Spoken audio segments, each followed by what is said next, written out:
Loser. La ville de Toulouse est une industrie où foisonnent des diamants bruts. Et oui, ici à Toulouse, nous avons des talents, des pointures de la musique chrétienne ou du gospel. Qu'ils soient des professionnels du chant ou des amateurs, ceux-ci sont destinés à impacter notre ville et à élever les louanges vers Dieu le Père. Produit toulousain met en lumière ces artistes toulousains qui vont nous exposer leur vision, leurs objectifs et tenter de nous transmettre leur amour pour Dieu.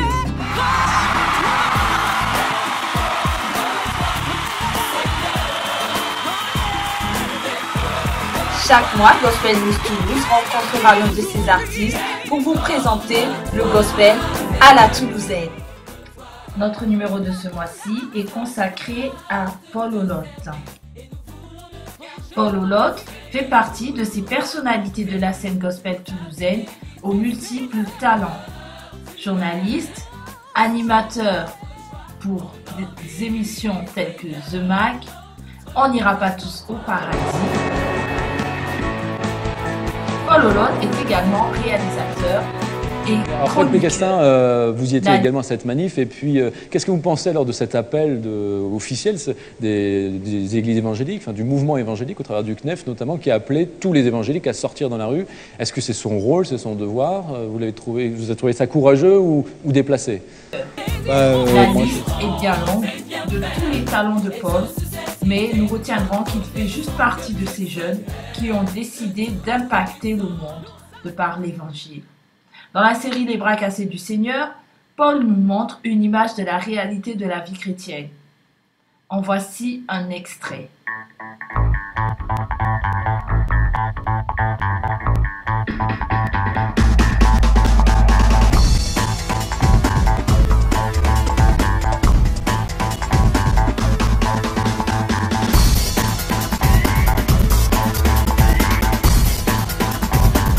Maintenant, la parole est à Paul.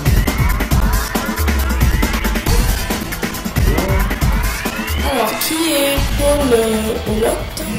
Qui suis-je? Je suis déjà un chrétien engagé, et puis qui essaie de faire bouger un petit peu les lignes par rapport à ma foi.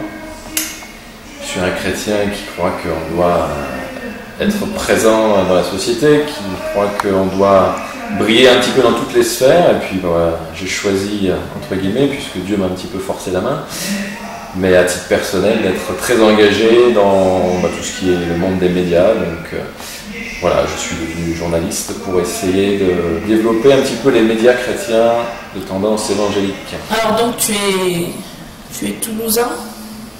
Alors je suis un Toulousain importé quand même, puisque je suis né près de Marseille. J'ai vécu 2 ans et demi du côté de Marseille, et puis après j'ai immigré dans le nord de la France, où je suis devenu un ch'ti, donc par adoption. J'ai vécu pas loin de 20 années dans le nord de la France, et puis maintenant ça fait pas mal d'années que je suis sur Toulouse et que je réside à Toulouse. Et puis même si les Parisiens parfois font l'appel du pied pour que je vienne habiter à Paris, je compte bien rester à Toulouse quand même. On vit beaucoup mieux à Toulouse, la ville rose. Quel est ton témoignage? Alors, mon cheminement avec Dieu, je ne peux pas rentrer dans tous les détails parce que c'est un petit peu long, un peu complexe, mais moi je suis né dans un contexte chrétien, mais j'ai jamais vraiment accroché avec l'église, avec la foi de manière naturelle. Mais j'ai eu cette grâce, cette chance à un moment donné de vivre une expérience avec Dieu seul, alors que j'étais dans ma chambre. J'ai vraiment été impacté par la présence de Dieu. Dieu m'a vraiment parlé en direct. Et c'est là que j'ai compris que l'Église était une institution humaine, avec ses défauts, et puis et j'ai fait la différence, si vous voulez, entre la religion et l'existence de Dieu. J'ai vraiment pris conscience que Dieu était une personne, que Dieu se révélait, que Dieu parlait. Et donc j'ai commencé vraiment à lire la Bible, à la méditer, et puis à vivre ma foi. Et bien que je suis engagé dans une église, bien que l'église joue un rôle important et on doit vivre cette dimension d'église, je me suis converti hors église, et je mets vraiment l'accent en priorité sur la relation personnelle que j'ai avec. Alors quel est ton parcours journalistique professionnel? Déjà, moi, ça n'a jamais été un rêve de gosse d'être journaliste. J'ai jamais rêvé d'être animateur télé ou journaliste pour la presse écrite ou pour la radio. J'avais d'ailleurs même commencé, après le baccalauréat, j'ai commencé même des études en génie électrique, donc j'étais très loin du monde du journalisme. Mais j'ai eu à un moment donné vraiment une conviction de la part de Dieu que c'était pas ma place l'électricité, que j'étais pas dans une bonne voie. Et j'ai vraiment eu cette conviction de faire une école de journalisme, de me former et puis de développer vraiment ces médias chrétiens et notamment ces médias évangéliques qui étaient peu existants. Il y avait peu de choses, que ce soit en télévision, sur internet ou même en termes de radio ou de presse écrite. Et donc je me suis formé, j'ai suivi quelques années d'école de journalisme et puis j'ai créé mon entreprise pour pouvoir justement développer tout un panel d'activités. Et donc aujourd'hui, j'ai commencé d'ailleurs à travailler en développant mon premier site internet à l'époque. Et puis j'ai rapidement rejoint le Top Chrétien, j'ai travaillé avec Top Chrétien pendant 10 ans, où on avait développé une rubrique qui s'appelle le Top Info, donc le service d'information du Top Chrétien. Ça avait bien fonctionné pendant pas mal d'années. C'est grâce aussi au travers du Top Chrétien que j'ai pu développer aussi un flash info hebdomadaire, donc avec un collectif d'une trentaine de radios. Donc c'est là que j'ai commencé aussi un peu à toucher au monde de la radio. Et puis j'ai travaillé aussi un temps pour Alliance Presse, qui est un groupe de presse franco-suisse. Et puis aujourd'hui, j'essaie plutôt de développer l'aspect de la télévision et de l'internet. Donc j'ai arrêté de travailler avec le Top Chrétien et puis j'ai développé ce que j'appelle un webzine évangélique, actuchrétienne.net. Et je travaille aussi beaucoup maintenant avec Dieu TV, avec Phare FM. Et donc j'essaie d'axer mon travail sur la production d'émissions, que ce soit en radio ou en télé, parce que le monde évangélique a besoin de production, donc on a besoin d'émissions, on a besoin de faire des talk shows, on a besoin de faire des interviews, on a besoin d'avoir vraiment des émissions qui sont de bonne qualité. Et dans ce cadre-là aussi, je travaille avec une équipe dans l'Est de la France où on fait des émissions The Mag, donc un magazine hebdomadaire aussi. Donc voilà, j'essaye de plus en plus de produire des émissions de télévision et puis de développer ces médias évangéliques qui existent. Alors on voit bien que ta vision, c'est l'Église qui avance avec son temps. Mais que répondrais-tu à des personnes qui diraient que il ne faudrait pas, en fait, il faudrait plutôt que l'Église garde une certaine position traditionnelle, une certaine communication traditionnelle en fait. L'évangile, c'est pas un message traditionnel, l'évangile c'est un message qui révolutionne les vies. Et ce qui est important, c'est que l'évangile de Jésus-Christ soit prêché. Mais souvent on se trompe, c'est qu'on pense que pour annoncer l'évangile, il faut simplement inviter les gens à l'église et puis faire de la prédication et puis assister à des cultes. Mais en réalité, c'est pas du tout ça. Le message doit être prêché, doit être annoncé. Mais on peut annoncer le message de millions de façons. Et la télévision est une façon. De faire des talk shows, c'est une façon, de faire des magazines, c'est une façon, de faire des interviews, c'est une façon, de faire des émissions de radio, c'est une autre façon, d'écrire des livres, c'est une façon aussi. Et je pense qu'on a parfois une idée un petit peu restreinte de l'annonce de l'évangile. C'est l'église, le prédicateur, ça va être la réunion de prière dans la semaine. Et puis souvent on limite un petit peu la vie du chrétien à cette vie d'église. Et c'est dramatique. Et notamment, j'ai fait des émissions de télévision il y a quelques temps sur le thème de l'art, et il en ressortait que on n'a pas pris conscience notamment qu'il fallait faire davantage d'annonces de l'évangile au travers des artistes, au travers de tous les arts, pas simplement de la louange le dimanche matin, mais au travers évidemment de la musique, mais aussi de la peinture, mais aussi du cinéma par exemple. Donc il y a tellement de domaines où on peut annoncer l'évangile, mais il faut comprendre que ça demande justement d'avoir un esprit un peu plus ouvert et de comprendre que l'importance, c'est l'impact. Donc on a le droit, et il faut, même c'est nécessaire, d'être dans l'air du temps en termes de forme, d'emballage, si je pourrais dire. Par contre, ce qui ne change pas, c'est que Jésus était un homme de communication, c'est une certitude. D'ailleurs, l'Évangile rapporte de lui que jamais homme n'a parlé comme cet homme. C'est-à-dire qu'il avait vraiment cette capacité d'interpeller au travers de sa manière d'enseigner, au travers de sa manière de parler. C'était un homme aussi qui savait s'adapter au public. parfois il prêchait de telle manière, et puis de temps en temps il a employé des paraboles pour justement que tout le monde comprenne. Jésus s'est adapté, et puis il n'est pas resté dans la synagogue, il n'est pas resté dans les 4 murs du temple, au contraire. Il est parti à la rencontre des publicains, il a parlé avec même les Samaritains, notamment cette femme samaritaine au bord d'un puits. Il allait vers les gens, il avait compris vraiment des choses essentielles qu'aujourd'hui, même nous au XXIe siècle, en tant qu'évangéliques, parfois on a du mal à comprendre, et on est tellement enfermé dans nos églises, dans nos 4 murs, qu'on ne va même plus à la rencontre des autres, on n'est même plus capable de se faire comprendre des autres. Donc ça, c'est important de retrouver cette liberté et puis cette intelligence de communication que Jésus a incarnée. Il y a un verset biblique qui dit « Nous sommes du monde, mais nous ne faisons pas partie de ce monde ». Alors comment peux-tu interpréter ce verset à la lumière de Actu chrétienne? Nous sommes de ce monde, mais nous ne faisons pas partie de ce monde, mais en même temps nous sommes dans ce monde. C'est-à-dire, c'est précisé que Dieu ne nous a pas retirés de ce monde. Donc nous ne sommes pas de ce monde, bien sûr, dans le sens que nous sommes différents. Nous incarnons une vérité divine qui va aller à l'encontre de certaines valeurs. On le voit encore aujourd'hui, notamment sur le thème de la famille. On voit bien que les chrétiens et les non-chrétiens, d'une manière générale, ne sont pas sur les mêmes longueurs d'onde. Donc c'est important que l'on soit différent, que l'on n'ait pas peur d'afficher nos différences, que l'on n'ait pas peur de nos convictions. Jésus était différent des autres. Les disciples de Jésus étaient différents de la société à l'époque, c'est évident. Et il faut être prêt même à payer le prix de marcher à contre-courant quand c'est nécessaire. Mais ça ne veut pas dire qu'on doit tout faire pour ne pas être compris des gens. Si les gens ils comprennent au travers d'un site internet, au travers d'une émission de télé, au travers d'un livre, si on a besoin d'adopter tel langage plutôt que tel autre langage, on va s'adapter, on va se faire tout à tous, c'est l'apôtre Paul même qui nous encourage à cela, pour être compris. Donc si on se contente de communiquer au travers de cultes, au travers d'un langage évangélique, un patois de Canaan, etc., on ne va pas impacter notre pays, on ne va pas impacter notre entourage. On a besoin de montrer aux gens qu'on est différent dans le message auquel nous croyons, nous sommes différents dans les valeurs, nous sommes différents dans les convictions, mais nous sommes des êtres humains à part entière, nous sommes des citoyens aussi de ce monde.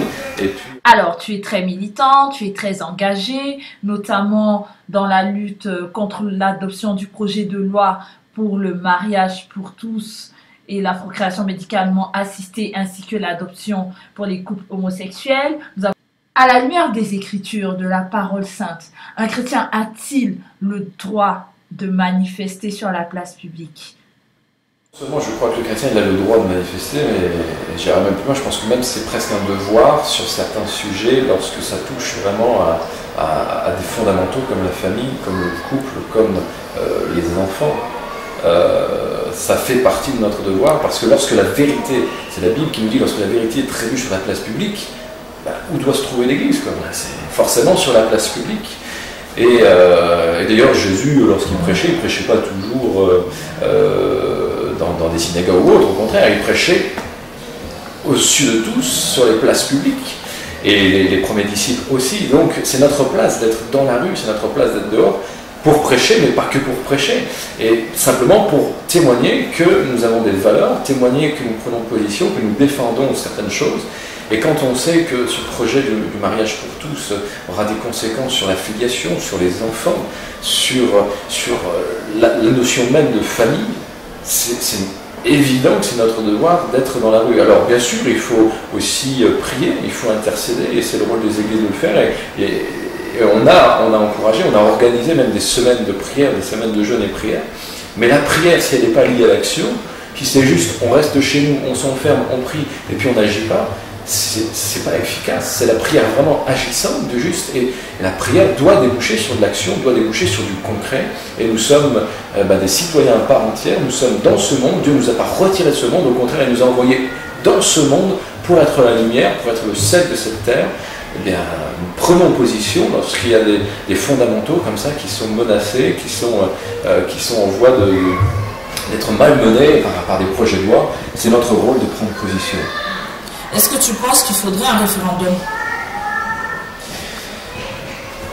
Un référendum, au moins, en tous les cas, l'avantage d'un référendum, c'est qu'on saura clairement quelle est la vraie conviction des Français, ce qui serait déjà une bonne chose, parce que j'ai un peu de mal à croire certains sondages, et puis en même temps, même si on devait croire les sondages, il montre bien que la majorité des Français sont contre l'adoption et contre la PMA et l'HPA. Donc, de toute manière, s'il y a un référendum, le projet de loi actuel ne passerait pas dans son intégralité. Maintenant, c'est évident qu'un référendum, peut-être que le mariage homosexuel passera, mais peu importe, au moins le peuple aura pris sa décision, et ce ne sont pas des politiques qui vont prendre la décision à la place du peuple.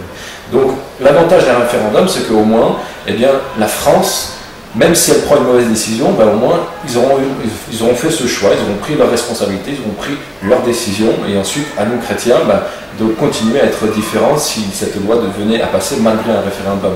Mais peu importe, référendum ou pas référendum, moi ce que je crois surtout, c'est que notre rôle, elle est vraiment de montrer notre différence, de marquer notre différence et de défendre coûte que coûte qu'un couple, ben, c'est un homme et une femme, que le mariage c'est l'union d'un homme et d'une femme, et que les enfants ce n'est pas un droit que l'on peut acquérir comme on veut, mais que les enfants eux-mêmes ont des droits, et le droit notamment d'avoir un père et une mère. Ce sont pour moi des vérités qui sont basiques, qui sont essentielles. C'est presque fou de devoir manifester aujourd'hui pour défendre ça, mais s'il faut manifester pour défendre ces vérités élémentaires, ce bon sens, eh bien on le fera et on continuera de le faire.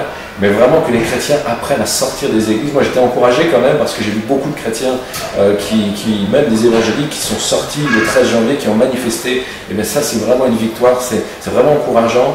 Mais que vraiment ceux qui n'ont pas encore compris cela puissent vraiment peut-être se remettre en question, réfléchir que la vie chrétienne, c'est pas s'enfermer dans 4 murs, c'est pas vivre une vie dans un ghetto évangélique. Mais si l'Église locale a son rôle, si l'Église locale a un rôle à jouer qui est fondamental, c'est pas une fin en soi. C'est pas, les 4 murs de l'Église locale ne sont pas une fin en soi, et au contraire, l'Église doit nous encourager, nous propulser dans notre appel à chacun, doit nous propulser dans ce monde pour qu'on puisse briller. Ça ne sert à rien de briller le dimanche matin et de ne plus avoir cette lumière répandue dans ce monde. Donc il faut vraiment que l'Église soit un petit peu cette rampe de lancement où chaque chrétien va pouvoir être lancé, encouragé dans son domaine d'activité, va pouvoir marquer sa différence dans ce monde. Alors, tu es un chrétien à tendance évangélique et nous voyons que tu animes une émission sur Radio Notre-Dame qui est une radio catholique. Donc, nous savons très bien que les évangéliques disent souvent que les catholiques sont dans le faux. Alors, ne serais-tu pas en train de faire une trahison envers tes frères évangéliques ? Alors moi, mes relations avec les catholiques, c'est simple. Déjà en tant que journaliste, c'est vrai que j'interviens de temps en temps sur Radio Notre-Dame, puisque c'est une émission de grand débat qui oppose un journaliste catholique, un journaliste orthodoxe et puis un journaliste protestant ou évangélique. Donc moi, je joue le rôle du protestant évangélique régulièrement, c'est peut-être, je sais pas, une quinzaine de fois dans l'année. Et c'est avec grand plaisir que je travaille avec ces gens-là qui ont une vraie ouverture d'esprit. C'est vraiment intéressant justement de débattre entre chrétiens, mais avec des convictions différentes, avec des points de vue vraiment différents. Donc c'est très enrichissant, et puis je n'ai absolument pas honte de travailler avec des catholiques. Au contraire, je crois que c'est même nécessaire et important de travailler ensemble sur des choses qui nous rapprochent, notamment cette manifestation contre le mariage homosexuel, contre l'adoption pour les couples homosexuels. C'est très bien que catholiques, protestants, évangéliques, juifs, peu importe, même non chrétiens, c'est très bien qu'on puisse être tous ensemble dans la rue pour ce genre d'action. Après, c'est sûr que voilà, moi je ne me renie absolument pas. Je suis un chrétien évangélique, donc je ne partage pas tout ce que font les catholiques, je ne partage pas toute la doctrine catholique, je ne partage pas toute la tradition catholique, je ne partage pas certaines choses. Mais en même temps, je vais vous dire, en tant qu'évangélique, je ne partage pas non plus tout ce que je vois dans le monde évangélique. Donc il y a aussi des abus, il y a aussi des dérives à mes yeux, il y a aussi des choses qui doctrinalement ne sont pas correctes dans le monde protestant et évangélique. Il y aurait beaucoup de remises en question à faire, à mon avis, sur certains sujets. Donc, je suis contre lorsque l'Église catholique déclare hors de l'Église point de salut, mais si c'est pour que les évangéliques fassent pareil, c'est un petit peu malheureux. Le salut n'appartient pas à une dénomination, n'appartient pas à une institution religieuse. Le salut, c'est Jésus-Christ qui l'offre à la croix et qui est déversé à tous ceux qui l'acceptent comme Sauveur et Seigneur. Est-ce qu'il y aura des catholiques qui seront sauvés? J'en suis persuadé. Est-ce que tous les catholiques seront sauvés? Certainement pas. Est-ce que des protestants, des évangéliques seront sauvés? Oui. Est-ce que tous seront sauvés? Je ne crois pas.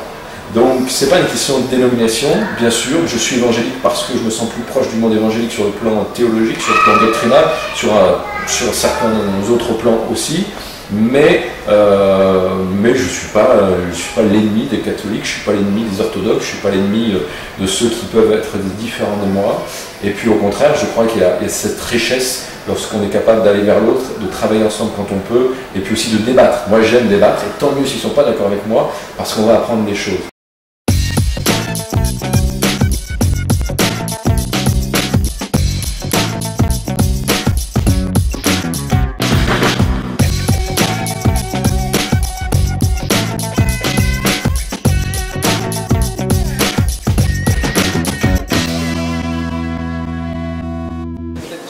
Un petit mot pour les gospel losers. Losers?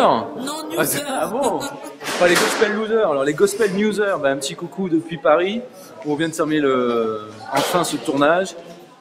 J'espère que vous allez pouvoir regarder ces émissions sur le nouveau site totalement retravaillé de Gospel News Toulouse. Et puis il y aura d'autres surprises, je pense, avec Gospel News Toulouse, puisque je crois qu'avec Jeanne, on va faire des choses formidables à Toulouse. Il y a des projets qui viennent, mais si vous voulez savoir, restez fidèles à Gospel News.